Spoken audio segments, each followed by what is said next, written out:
Mwanadamu ameumbwa kama nilivyosema, kwa mfano, kwa sura ya Mungu, na anayo pumzi ya Mungu. Kwa hiyo lazima akae kwenye mazingira mazuri.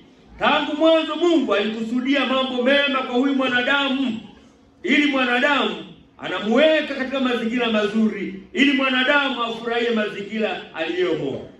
Anamuweka katika mazingira mazuri ili mwanadamu awajibike katika kuyatunza mazingira aliyopewa na Mungu kama wakili, ili awajibike. Si kwamba tu tukae tu hivi, anataka tuwajibike katika mazingira hayo ambayo tumepewa na Mungu.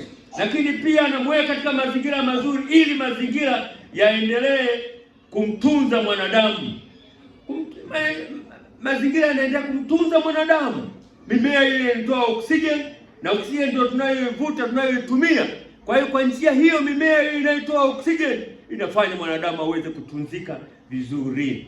Lakini pia Mungu anaweka mazingira hayo kwa mwanadamu ili kuwepo na mahusiano yaliyo hai na rafiki baina ya mwanadamu na mazingira yenyewe.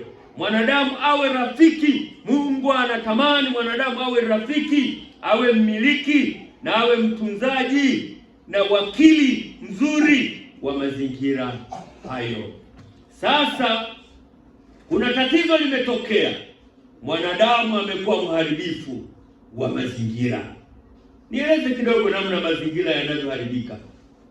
Kwa kweli wapendwa, ni kilio kwa dunia nzima kuona namna ambavyo mazingira yanavyoharibika, yanavyoharibiwa na yanavyoendelea kuharibika. Mharibifu mkubwa ni huyu mwanadamu. Ni huyu mwanadamu. Yanaharibiwa na huyu mwanadamu ambaye alikabidhiwa kama wakili kwamba atunze mazingira. Yeye alikabidhiwa, ndiye mtunzaji na msimamizi mkuu wa mazingira. Sasa badala ya kutunza, kulea, kuhifadhi, kuyaendeleza, kuyajali, kuyalinda, mwanadamu amekuwa mharibifu sana. Sasa mwanadamu huyu amekuwa mharibifu mkubwa wa mazingira kwa njia mbalimbali. Kwa njia mbalimbali. Kuna shughuli nyingi ambazo ukweli zimemfanya mwanadamu aharibu mazingira. Kwa mfano wapendwa, uchomaji moto ovyo katika mapori yetu, katika misitu yetu, katika miti na katika maeneo mengine. Nyinyi wenyewe mmeshuhudia wapendwa, kuanzia ule mwezi wa 7, wa 8, wa 9 miti yetu inaungua, mapori yanaungua. Hapa wengi tumelia. Mimi kila mwaka naunguziwa eka zangu nyingi tu. Watu wamechoma huko na huko na huko. Moto umeshachoma. Nini?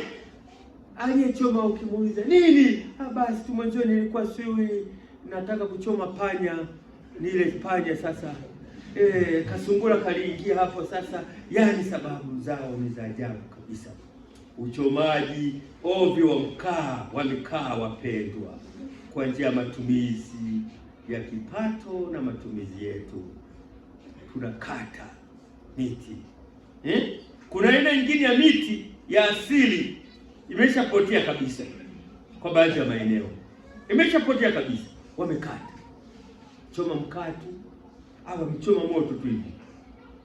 Hivyo kizazi kijacho kinabaki kusimuliwa tu kwa baadhi ya aina ya miti iliyokuwepo, lakini hawataona tena kabisa ile aina fulani ya miti ilishaungua, ilishakwenda.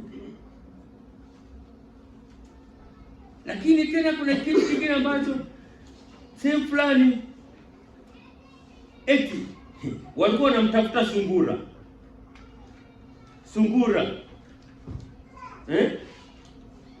au wengine maeneo mengine digidigi au panyabuku, kwa kuchoma moto.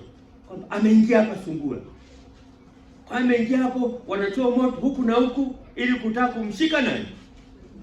Sungura mwenyewe ana gharama ngapi wapendwa? Kuliko kuchoma miti. Hivi watu 20, 30 mtagawana nyama ya sungura, utaenda kula nini jamani? Lakini wawindaji hata waangalie kadogo, unakana kufanya uchome miti. Si vizuri. Na wengine wameharibu mazingira wanapokwenda kulima vinyungu, hata maeneo yale ambayo wamekatazwa. ulimaji holela, kulima hata kwenye vyanzo vya maji. Leo tunakumbushwa wapendwa, tusilime kwenye vyanzo vya maji. Wataalamu wanajua kuna baadhi ya chemchemi zimepotea kabisa kwa sababu ya kulima. Pia kuna baadhi ya visima vimepotea kabisa kwa sababu ya uharibifu wa mwanadamu. Maeneo ya Iringa, hasa ya Iringa, maeneo ya Iringa huku ni mko Mfindi, maeneo ya Iringa, Kilolo, maeneo ya Dabaga kule, hivi kwa mwaka 1970 walikuwa na zaidi ya chemichemi kubwa zenye maji safi zaidi ya 170 eneo lile la Kilolo, na mito zaidi ya mito 100.